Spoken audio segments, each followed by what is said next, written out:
सबसे पहले हम थोड़ा सा जिक्र कर लेते हैं बिनाइन डिसऑर्डर्स के वाले से। ये दो तीन डिसऑर्डर्स हैं, इनको जरा देख लेते हैं पहले, उसके बाद जो है हम टेबल्स की तरफ आएंगे।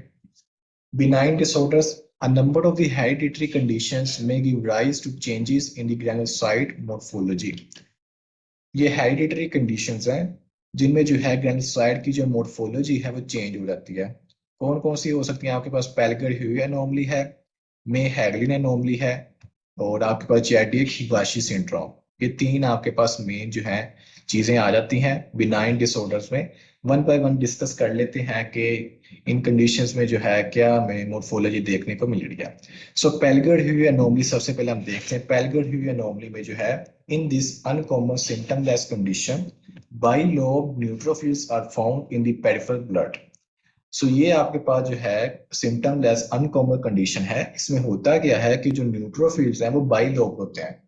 आप लोगों को पता है कि जो न्यूट्रोफिल्स नॉर्मल होते हैं वो 3 to 5 लोब होते हैं, लेकिन ये जो आपके पास जो है अनोमली है, पेल्गिड हुई अनोमली, इसके अंदर जो न्यूट्रोफिल्स होते हैं वो बाई लोब होते हैं, यानी कि आप लोगों के पास एक पैथोलॉजिकल कंडीशन है। Occasional unsegmented neutrophils are also scene.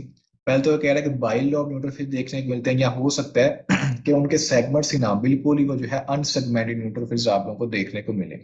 इसकी जो इनहेरिटेंस है वो है ऑटोसोमल डोमिनेंट, एडी। जो इनहेरिटेंस का पैटर्न है वो है ऑटोसोमल डोमिनेंट। इसमें जो है पैथोजेनेसिस में आ जाता है कि mutation in the gene encoding lamin B receptor. इसकी वजह क्या है कि एक जीन होती है आपके पास लैमिन बी रिसेप्टर के लिए, उसमें जो है म्यूटेशन आ जाती है। हेरिडिटरी या डिजीजेस हैं, इनमें जो मेनली आपके पास मसला आएगा वो सारा जेनेटिक्स में आएगा। सो तीनों जो डिजीजेस हैं उनमें आपके पास देखेंगे कि डिफरेंट जो जीन्स हैं उनमें म्यूटेशंस आ रही होंगी। सो पेल्गर ह्यूमनोमनी में आपके पास क्या morphological feature? By lobe neutrophils हैं, या फिर जो है अनसेगमेंटेड न्यूट्रोफिल आप लोगों को देखने को मिलते हैं। इसके अलावा जिसका इनहेरिटेंस का पैटर्न है वो है autosomal dominant, mutation in the gene encoding lamin B receptor. Lamin B receptor की जो जीन होती है उसमें म्यूटेशन आती है, जिसकी वजह से जो हमारे पास जो डिजीज है वो है पेल्गर ह्यूई एनोमली। उसके बाद हम आ जाते हैं मे हैगलिन एनोमली के ऊपर। In this rare condition the neutrophils contain basophilic inclusions of RNA resembling Dole bodies in the cytoplasm। मैं हैरियन नॉर्मली मैं आपको बता रहा हूँ रेयर कंडीशन है। इसमें होता क्या कि जो न्यूट्रोफिल्स हैं उनके अंदर जो है बेसोफिलिक इंक्लूजन्स पाई जाती हैं आरएनए की। Basophilic inclusions of RNA resembling डोले बॉडीज। डोले बॉडीज भी आपके पास में इंट्रासेलुलरली जो है पाई जाती हैं, बॉडीज होती हैं, पैथोलॉजिकल कंडीशन में देखने को मिलती हैं। लेकिन जो मे हैगलिन नॉर्मली में से डोले बॉडी होती तो नहीं है, लेकिन उससे जो है डिसेंबल हो रही होती है। चीज क्या होती है? बेसोफिलिक इंक्लूजन्स ऑफ आरएनए है, जो कि न्यूट्रोफिल के अंदर जो है पाई जाती है। There is an associated mild thrombocytopenia with giant platelets. अब इसमें क्या हो रहा है? एक तो है कि जो न्यूट्रोफिल्स हैं उनके अंदर जो है बेसोफिलिक इंक्लूजन पाई जा रही है, वो तो है न्यूट्रोफिल के वाले से। इसके अलावा जो प्लेटलेट्स है ना, प्लेटलेट्स के वाले से ये है कि थ्रोम्बोसाइटोपेनिया पाया जा रहा है, यानी कि जो प्लेटलेट्स का काउंट है वो लो होगा। पीनिया का मतलब होता है लो, साइटोसिस का मतलब होता है इंक्रीज। सो पीनिया का मतलब है कि जिसमें प्लेटलेट्स हैं, थ्रोम्बोसाइट्स हैं, उनका जो नंबर होगा, काउंट होगा, वो डिक्रीज हो जाता है। और इसके अलावा जो है आपको जाइंट प्लेटलेट्स देखने को मिलते हैं। अब जाइंट प्लेटलेट्स, एक तो है प्लेटलेट का नॉर्मल साइज। जब नॉर्मल साइज है वो काफी ज्यादा, उनका जब साइज इंक्रीज हो जाता है तब आप उन्हें नाम देते हैं जाइंट प्लेटलेट्स का। प्लेटलेट का नंबर भी कम है, अगर जो प्लेटलेट हैं भी तो उनमें भी आप लोगों को जो है जाइंट प्लेटलेट्स देखने को मिलते हैं। इनहेरिटेंस इसकी भी जो है वो ऑटोसोमल डोमिनेंट ही है। म्यूटेशन इसमें किस जीन में आती है? म्यूटेशन आपके पास में आती है MYH9 जीन। सो मे हैगलिन नॉर्मली में MYH9 जीन है, उसमें म्यूटेशन आती है। एमसीक्यू के पॉइंट ऑफ व्यू से इंपॉर्टेंट है, म्यूटेशंस का देख लीजिएगा। इसके अलावा जो है इनहेरिटेंस का पैटर्न देख लें, और मोर्फोलॉजी जो है वो आपको वैसे याद होनी चाहिए कि पेल्गर ह्यूमनोमली में बाइलोब न्यूट्रोफिल थे।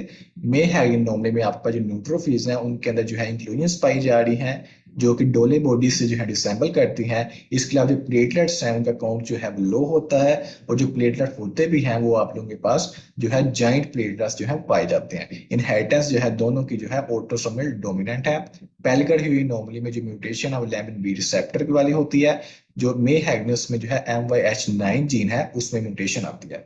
ये तो हो गया आपके पास पेल्गर हुई नॉर्मली और मे हैगन नॉर्मली। उसके बाद हम आ जाते हैं चैडिक हिगाशी सिंड्रोम के ऊपर। Chediak Higashi syndrome is inherited inherited in an autosomal recessive manner. ये डिफर आपके पास पॉइंट कर रहा है कि जो चैडिक हिगाशी सिंड्रोम है वो ऑटोसोमल रिसेसिव होता है। फर्स्ट जो टू कंडीशंस है वो ऑटोसोमल डोमिनेंट है, ये थर्ड जो कंडीशन ये आप लोगों के पास होती है autosomal recessive. There are giant granules in the neutrophils, eosinophils, monocytes and lymphocytes accompanied by neutropenia, thrombocytopenia and marked hepatosplenomegaly। यानी कि काफी ज्यादा प्रॉब्लम आप लोगों के पास आ रही है। जाइंट ग्रैन्यूल्स हैं, न्यूट्रोफिल्स के अंदर भी मौजूद हैं, यूसिनोफिल्स में भी मौजूद हैं, मोनोसाइट्स, लिम्फोसाइट्स, सब में जो है वो जाइंट ग्रैन्यूल्स पाए जा रहे हैं। और इसके अलावा जो है आप लोगों को जो न्यूट्रोफिल्स का काउंट है वो लो है, यानी कि न्यूट्रोपीनिया है। प्लेटलेट्स का काउंट जो है वो लो है, यानी कि थ्रोम्बोसाइटोपीनिया है। इसके अलावा जो है लिवर का और स्प्लीन का जो साइज है वो इंक्रीज कर जाता है, यानी कि हिपैटोस्प्लीनोमेगाली पाई जाती है। इसमें जो म्यूटेशन आती है, सम म्यूटेशंस इन दी CHS1 और LYST जीन। सो चैडिक हिगाशी सिंड्रोम में जो है म्यूटेशन है वो CHS1 और LYST जीन है उसमें आती है। चैडिक हिगाशी सिंड्रोम मोर्फोलॉजी में क्या है कि जो न्यूट्रोफिल्स हैं, इयोसिनोफिल्स, मोनोसाइट, लिम्फोसाइट्स, उनके अंदर जो है जाइंट ग्रैन्यूल्स पाए जाते हैं। इसके अलावा जो है न्यूट्रोपीनिया होता है, थ्रोम्बोसाइटोपीनिया और हिपैटोस्प्लीनोमेगाली देखने को मिलती है। अब जहाँ पे जो है एक फिगर बनी होगी वहां से मैं आप लोगों को ये दिखाता हूँ। ये देखें, सबसे पहले देखें पेल्गर ह्यूई एनोमली को। In Pelger Huet anomaly coarse clumping of the chromatin in the pince nez configuration. Pelger Huet anomaly में वो कह रहा है कि जो क्रोमेटिन की क्लम्पिंग है वो आप लोगों को पिंस नेस्ट कॉन्फ़िगरेशन में देखने को मिल रही है। इसे छोड़ दें, इसमें डिटेल में जाने की जरूरत नहीं है। इस कॉन्फ़िगरेशन बस नाम याद रख लें कि पिंस नेस्ट जो कॉन्फ़िगरेशन है उसमें जो है क्लम्पिंग क्रोमेटिन की देखने को मिल रही है। इसके अलावा न्यूट्रोफिल पर गौर करें तो न्यूट्रोफिल जो आपके पास है वो बाइलोब्ड है। सो पेल्गर ह्यूई एनोमली में मैंने आपको पहले बताया है कि जो न्यूट्रोफिल्स होते हैं वो बाइलोब्ड होते हैं या फिर जो होते हैं वो अनसेगमेंटेड होते हैं। सेकंड पे आ जाए मे हैगली एनोमली। मे हैगली एनोमली में क्या है कि neutrophils contain basophilic inclusions 2 to 5 millimeter in the diameter. There is an associated mild thrombocytopenia with giant platelets. Again वो बात को हम रिपीट कर रहे हैं कि न्यूट्रोफिल्स के अंदर जो है आपको बेलोफिलिक इंक्लूजन देखने को मिलती हैं जो कि डोले बॉडी से रिसेंबल करती हैं। सो ये आपके पास न्यूट्रोफिल है, उसको देखें कि उसके 4 लोब यहाँ पर दिखाए हुए हैं। और यहाँ पर आप गौर करें ध्यान से, अपनी बुक में भी देख सकते हैं कि आपको बेसोफिलिक इंक्लूजन देखने को मिल रही है। यहाँ पे जो है यहाँ पे कलरेशन जो है आपको काफी डार्क देखने को मिल गया। सो ये आपके पास जो है बेसोफिलिक इंक्लूजन है। इसके अलावा जो है ये देखें तो ये आपके पास है प्लेटलेट। सो प्लेटलेट को देखें जरा, जो नॉर्मल प्लेटलेट होता है वो तो बिल्कुल छोटा सा होता है। आरबीसीज में देखें तो बिल्कुल जैसे ये मेरा लेजर पॉइंटर है इतना कोई प्लेटलेट होता है, बिल्कुल छोटा सा। लेकिन इस कंडीशन में मे नॉर्मली में जो प्लेटलेट है वो जाइंट प्लेटलेट्स पाए जाते हैं। सो देखें जरा कि उसका जो प्लेटलेट है उसका साइज जो है वो कितना ज्यादा उसका साइज है, जाइंट प्लेटलेट है। सो पेल्गर नॉर्मली और मे नॉर्मली। उसके बाद जो है आप देखें चैडिक Higashi syndrome, bizarre giant granules in the cytoplasm of a monocyte. सो हमने देखा कि जाइंट ग्रेन्यूल्स पाए जाते हैं मोनोसाइट पे, न्यूट्रोफिल्स में, यूसिनोफिल्स में। यहाँ पर उसने जो है मोनोसाइट को शो किया हुआ है। सो देखें जरा इसके अंदर जो मोनोसाइट है उसमें बिजार जाइंट ग्रेन्यूल्स, कितने कितने बड़े जो है वो ग्रेन्यूल्स आपको देखने को मिल रहे हैं। तो ये आपके पास जो है चैडिक हिगाशी सिंड्रोम है। सो इनको जो है मोर्फोलॉजी याद करें, इनमें म्यूटेशंस का याद करें और देखें कि आपको थ्रोम्बोसाइटोपिनिया वगैरह है या जॉइंट प्लेटलेट्स किन कंडीशन में पाए जाते हैं। सो ये आप लोगों ने चीजें हैं ये एज सच जो बेनाइन डिसऑर्डर्स हैं आप लोगों ने याद कर लेने हैं। ठीक है, अब जो है हम बकायदा जो है हम स्टार्ट करते हैं जो मेन टॉपिक है हमारा। इसको स्टार्ट करने से पहले आप लोग इससे पहले कि परेशान हो जाए टेबल्स को देख के कि इतनी ज्यादा जो है कंडीशंस हैं हमने किस तरीके से याद करनी है। सो मैं आप लोगों को थोड़ा सा बेसिक सा कॉन्सेप्ट दे देता हूँ ताकि जो है एक जो बेसिक चीज है वो आप लोग के जहन में जो है आप एक बिल्डअप हो जाए, ताकि जो नेक्स्ट जो चीजें हैं वो समझना आसान हो जाए। सो इस स्लाइड पे देखें जरा, इसमें सारा जो है समराइज चीजों को किया हुआ है, थोड़ा सा बेसिक्स जो है समरी बनाई हुई है। सो पहले इसे याद कर लें, उसके बाद जो है हम वन बाय वन टेबल्स जो है उन्हें फिर हम जो है डिस्कस करते हैं। So normal TLC is equal to 4000 to 11,000 cells per microliter. अब ये जो है माइक्रोलीटर में शो किया हुआ है, जब आप उसे लीटर में कन्वर्ट कर देंगे तब आपके पास जो वैल्यू है 4 to 11 बन जाएगी, 4 to 11 सेल्स पर लीटर। सो डीएलसी जो अच्छा इधर आएगा हमारे पास, फिर 4 to 11 जब आप करेंगे इंटू 10⁻⁹ भी आपके पास आ जाएगा। इतने सेल्स जो है वो पाए जाएंगे पर लीटर में।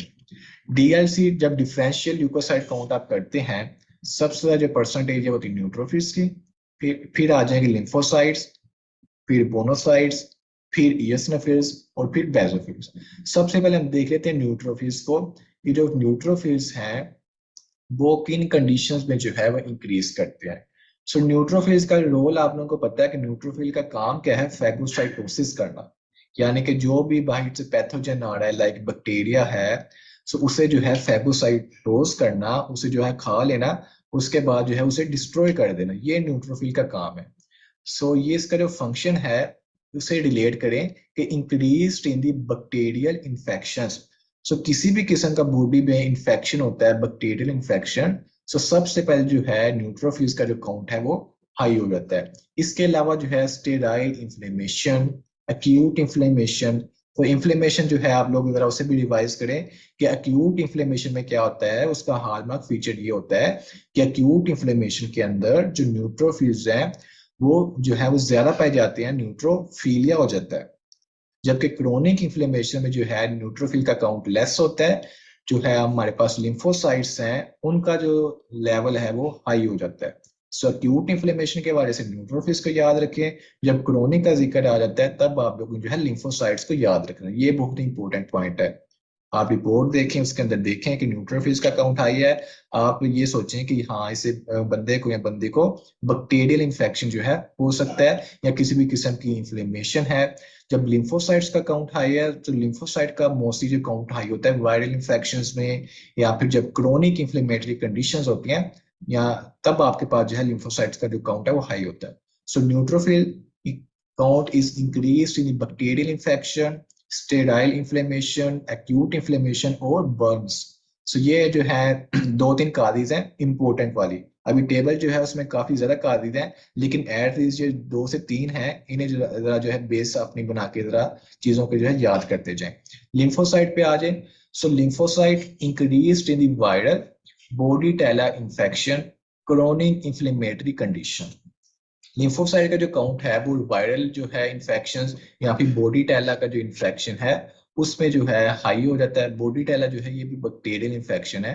सो वायरल इन्फेक्शन भी है, बैक्टीरियल थोड़े कम होंगी, वायरल जो है ज्यादा इंपॉर्टेंट है। इसके अलावा मैंने आप लोगों को बताया कि जब क्रोनिक इन्फ्लेमेशन की कंडीशन होती है तब लिम्फोसाइट्स का जो काउंट है वो हाई होता है। सो न्यूट्रोफिल्स भी हो गए हैं, लिम्फोसाइट्स भी हो गए हैं, उसके बाद आ जाए आप लोग मोनोसाइट्स के ऊपर। अच्छा इसमें जो है ना, अब जब आप टेबल करेंगे ना उसमें हम देखेंगे डिफरेंट डिजीजेस लिखी हुई हैं। डिजीजेस जो है इतनी ज्यादा लिखी हुई हैं कि उससे जो टेबल है वो उसकी जो लेंथ में इजाफा हो जाता है। सो उसमें आप लोगों को डिजीजेस जो है उन्हें ऐसा याद कर लेना। अगर डिजीज के बारे में आप लोगों को इंफॉर्मेशन है, आप लोगों ने पहले से पढ़ा हुआ है तो वेल एंड गुड, उसे समझ लें। लेकिन बहुत सी डिजीजेस ऐसी होंगी जिनका जो है आप लोग नाम भी पहली बार सुन रहे होंगे, आप लोगों को इतना उसका आइडिया नहीं होगा, तो उन चीजों को आप लोगों ने एज सच याद कर लेना है। लाइक वहां पे वो बैक्टीरियल इन्फेक्शन का जिक्र करेगा ना, सो बैक्टीरिया तो बहुत ज्यादा है, तो उसमें वो डिफरेंट डिफरेंट जो है इन्फेक्शन का जो है वो नाम बताना स्टार्ट हो जाता है कि ये इन्फेक्शन है, इसका इन्फेक्शन इस बैक्टीरिया का, इस बैक्टीरिया का। तो वो जो टेबल है उसकी लेंथ इस तरीके से भी जो है उसमें इजाफा हो जाता है। वो आपने चीजें जो है एज सच जो है उन्हें याद कर लेना है। मोनोसाइट्स में देखें तो मोनोसाइट जो है monocytosis occurs with lymphocytosis. Monocytes का जो काउंट है नॉर्मली जब लिम्फोसाइट्स आई होते हैं उसके साथ ही जो है मोनोसाइट का जो लेवल है वो भी इंक्रीज आपको देखने को मिलता है। इसके अलावा मोनोसाइट्स भी जो है वो क्रोनिक इन्फ्लेमेशन में देखने को मिलते हैं। इसके अलावा टीबी है, रिकेट्सिया है, malaria, SLE, systemic lupus erythematosus, IBD, ये जो है कंडीशंस हैं इनमें मोनोसाइट्स का जो काउंट है वो आपको हाई देखने को मिलता है। Chronic inflammation, TB, rickettsia, malaria, SLE, IBD. Eosinophil पे आ जाए जी। इयोसिनोफिल का जो मैंने आप लोगों को कल भी बताया था कि इसका जो है एलर्जिक रिएक्शन क्लासिकल इसके एग्जांपल है, पैरासिटिक इन्फेक्शंस है, तब जो है इयोसिनोफिलिया पाया जाता है। सो eosinophils are increased in the allergic conditions, for example, hay fever or allergy, parasitic infections, Hodgkin lymphoma (HL) और एथेरोएम्बोलिज्म। इन कंडीशन में जो है eosinophil का काउंट जो हाई देखने को मिलता है। इसके अलावा जो है eosinophilic cast in the urine can be seen. Basophils जो है, मैंने आप लोगों को बताया था कि बेसोफिल्स जो है नॉर्मली आप लोगों को जो है देखने को नहीं मिलते, लेकिन अगर तो बेसोफिलिया है, बेसोफिल्स आप लोगों को काफी ज्यादा देखने को मिल रहे हैं, तो वो जो है कैंसर की तरफ जो है उसका शक जाता है। कैंसर कौन सा इंपॉर्टेंट है? CML।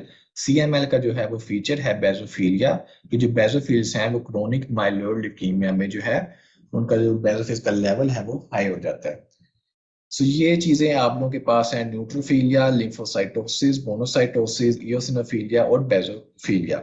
ये जो है आप लोगों के पास बेसिक बिल्कुल एक जो है आप लोगों के पास नॉलेज होना चाहिए। अब जो है हम टेबल्स की तरफ आते हैं, उसमें जो सारी जो कंडीशंस लिखी हुई हैं उनका जो है हम याद करने की कोशिश करते हैं। So causes of neutrophil leukocytosis.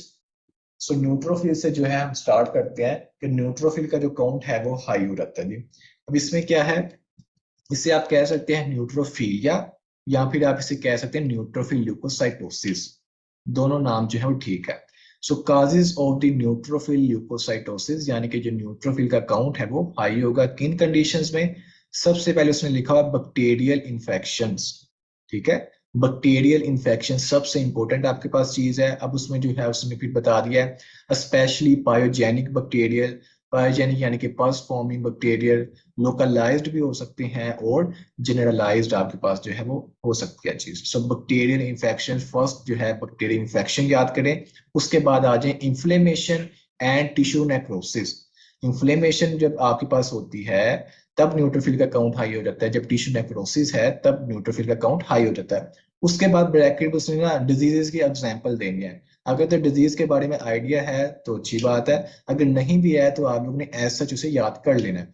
Myositis, vasculitis, cardiac infarct and trauma. Itis का जहां पे वर्ड आ जाता है उसका मतलब होता है इन्फ्लेमेशन। यहाँ पे जो है मसल, मायो, यहाँ पे वेस्क्यू, वेस्क्यू यानी कि जो आपकी वेसल्स हैं, ब्लड वेसल्स, उनकी जब इन्फ्लेमेशन होगी तब न्यूट्रोफिल्स यानी कि PMS, पोलीमोर्फो जो है आपके पास जो है, आपके पास पोलीमोर्फिक न्यूक्लियर जो होते हैं आपके पास सेल्स, उनका जो काउंट है वो हाई हो जाता है। इसके अलावा जो है मेटाबॉलिक डिसऑर्डर्स, मेटाबॉलिक डिसऑर्डर्स में जो है न्यूट्रोफिलिया पाया जाता है। उसमें एग्जांपल्स दी हुई है यूरेमिया, एक्लैम्सिया, एसिडोसिस, गाउट।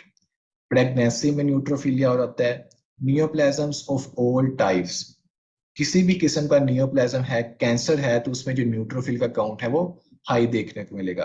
कैंसर में क्या होता है, जो है अनकंट्रोल्ड जो है प्रोलिफरेशन सेल्स की होती है। सो जब कैंसरस कंडीशन है तो उसमें जो सेल्स हैं वो अनकंट्रोल जो है वो डिवाइड होते ही रहते हैं, तो उसके नतीजे में जो काउंट होते हैं जो सेल लीनेज के, वो आपके पास हाई देखने को मिलते हैं। सो किसी भी किस्म का नियोप्लाज्म है, कार्सिनोमा है, लिम्फोमा है, मेलानोमा है, तो न्यूट्रोफिलिया पाया जाएगा। अक्यूट हेमरेज और हिमोलिसिस, तब भी न्यूट्रोफिलिया होता है। इसके अलावा कुछ ड्रग्स हैं आपके पास। उसके बाद आ जाएंगे CML, MP, myeloproliferative disease, MPS, PV, polycythaemia vera. So polycythaemia vera में भी होता है माइलोफाइब्रोसिस, इसेंशियल थ्रोम्बोस्थीमिया, ये काजीज आ जाती हैं। इसके अलावा treatment with GCSF। So GCSF जो है वो ग्रोथ फैक्टर है, तो अगर आप जो है GCSF जो है उसको एडमिनिस्ट्रेशन कर रहे हैं पर्सन को, तो उसमें जो अल्टीमेटली जो सेल का जो काउंट है वो हाई हो जाता है। इसके अलावा जो है रेयर इनहेरिटेड डिसऑर्डर्स में जो है न्यूट्रोफिलिया होता है, एस्प्लीनिया, उसमें भी जो है न्यूट्रोफिल का जो काउंट है वो हाई देखने को मिलता है। सो ये सारी काजेज हैं न्यूट्रोफिल ल्यूकोसाइटोसिस के लिए। नेक्स्ट जो है हम देखते हैं अब ल्यूकोइरिथ्रोब्लास्टिक रिएक्शन। ये जो है हमें UHS में क्वेश्चन आया हुआ था कि what are the causes of leukoerythroblastic blood film. तो इसमें जो है आप लोगों ने जो है इसे याद कर लेना है। बाकी मोस्टली हम लोगों ने क्या किया था, हमारा ख्याल था कि ना UHS बड़ा आसान सा पेपर बनाएगा, वो हमें पूछ लेगा न्यूट्रोफिलिया पूछ लेगा, बेसोफिलिया पूछ लेगा, लेकिन उन्होंने जो है वो पेपर जरा डिफिकल्ट बनाया हुआ था। तो सीधा उन्होंने क्वेश्चन किया नहीं, उन्होंने मुश्किल था जो जरा अजीब सा क्वेश्चन था वो हमसे पूछ लिया। उसमें उन्होंने पूछा हुआ था causes of the leukoerythroblastic blood film. So ये जो है इसे भी टेबल इंपॉर्टेंट है। टेबल जितने भी इस चैप्टर में है ना, कोशिश करें वो सब जो है आप अच्छी तरीके से उन्हें याद करें। ल्यूकोइरिथ्रोब्लास्टिक रिएक्शन है क्या? इसमें नाम देखें ल्यूकोइरिथ्रोब्लास्टिक, यानी कि आपके पास जो प्री मेच्योर फॉर्म्स हैं, ब्लास्ट फॉर्म्स हैं WBCs की और RBCs की, वो आपको जो है देखने को मिलती हैं। आप ब्लड लेते हैं, उसका स्मेयर बनाते हैं, जब आप एफ स्मेयर का एग्जामिनेशन करते हैं तो इसके अंदर आप देखते हैं कि आपको ब्लास्ट देखने को मिले, यानी कि जो ल्यूकोसाइट्स की जो है प्री मेच्योर फॉर्म्स हैं, एरिथ्रोब्लास्ट की जो प्री मेच्योर फॉर्म है, वो आप लोगों को जो है देखने को मिलती है, मेच्योर फॉर्म देखने को नहीं मिलती। सो उसकी काजेज क्या हो सकती हैं? मेनली जो काजेज है ना वो कैंसरस हैं। जब कैंसर कंडीशन होती है, कैंसरस कंडीशन होती है, तब आप लोगों को जो है ल्यूकोएरिथ्रोब्लास्टिक ब्लड फिल्म देखने को मिलती है। सो उसे मद्देनजर रखते हुए जरा देखें। फर्स्ट पे है मेटास्टेटिक नियोप्लाज्म इन दी मैरो। बोन मैरो के अंदर किसी भी किस्म का मेटास्टेटिक नियोप्लाज्म है तो ल्यूकोएरिथ्रोब्लास्टिक ब्लड फिल्म देखने को मिलेगी। उसके अलावा प्राइमरी माइलोफाइब्रोसिस, ठीक है, acute and chronic myeloid leukaemia AML और सीएमएल, उसके बाद माइलोमा, लिम्फोमा, फिर miliary tuberculosis, severe megaloblastic anaemia, severe haemolysis, osteopetrosis. So ज्यादातर जो काजिज है वो देखें कैंसर के रिलेटेड है, कैंसर कंडीशन है कि नियोप्लाज्म्स हैं। सो ये जो है आपके लोगों के पास काजिज हैं ल्यूकोएरिथ्रोब्लास्टिक फिल्म के। सो तो नेक्स्ट आ जाए जी न्यूट्रोपीनिया पे के ऊपर। न्यूट्रोपीनिया में अब हम देखते हैं कि काजिस ऑफ न्यूट्रोपीनिया। सो न्यूट्रोपीनिया का मतलब है कि जो न्यूट्रोफिल्स का जो काउंट है वो लो हो जाएगा इसके अंदर। सो इसमें कौन सी चीजें हैं? सिलेक्टिव न्यूट्रोपीनिया कौन जेनिटल भी हो सकता है, यानी कि पैदाइशी मसला हो सकता है, या फिर एक्वायर्ड हो सकता है। एक्वायर्ड में उसने मेनली बताया ड्रग इंड्यूस। तो जितनी भी किस्म की ड्रग्स है ऑलमोस्ट सबका उसने लिख दिया कि जब आप ड्रग्स का यूटिलाइज करते हैं तो तब जो है आपका न्यूट्रोफिल का जो काउंट है वो कम हो जाता है। इसके अलावा उसने बिनाइन का एक हेडिंग बनाई है, साइक्लिकल इम्यून कॉल्स लिखी हुई है, लार्ज ग्रैनुलर लिम्फोसिटिक ल्यूकीमिया लिखा हुआ है, और इन्फेक्शंस लिखे हुए हैं जिनके अंदर जो है न्यूट्रोपीनिया होता है। सो देख लेते हैं जी। सिलेक्टिव न्यूट्रोपीनिया कौन जेनिटल हो सकता है? एक्वायर्ड। एक्वायर्ड में क्या है जी? Drug induced. अब ड्रग की जो है आगे फर्दर उसने क्लासिफिकेशन लिखी है, जो कैटेगरीज होती हैं आपके पास डिफरेंट काइंड ऑफ ड्रग्स पाई जाती है ना। एंटी इंफ्लेमेटरी ड्रग्स हो सकती हैं, उनके नाम भले आप ना याद करें, एटलीस्ट आप जो है क्लासिफिकेशन को याद कर लें कि एंटी इंफ्लेमेटरी ड्रग्स हैं, एंटी बैक्टीरियल ड्रग्स हो सकती हैं, एंटी कन्वर्सेंट्स हैं, एंटी थायरॉइड्स, हाइपोग्लाइसीमिक्स, फिनोथायजीन्स, उसके अलावा साइकोट्रोपिक्स, एंटी डिप्रेसेंट्स, मिसलेनियस ड्रग्स। सो ये जो सारी कैटेगरी ऑफ ड्रग्स हैं इनके अंदर जो है न्यूट्रोपीनिया पाया जाता है।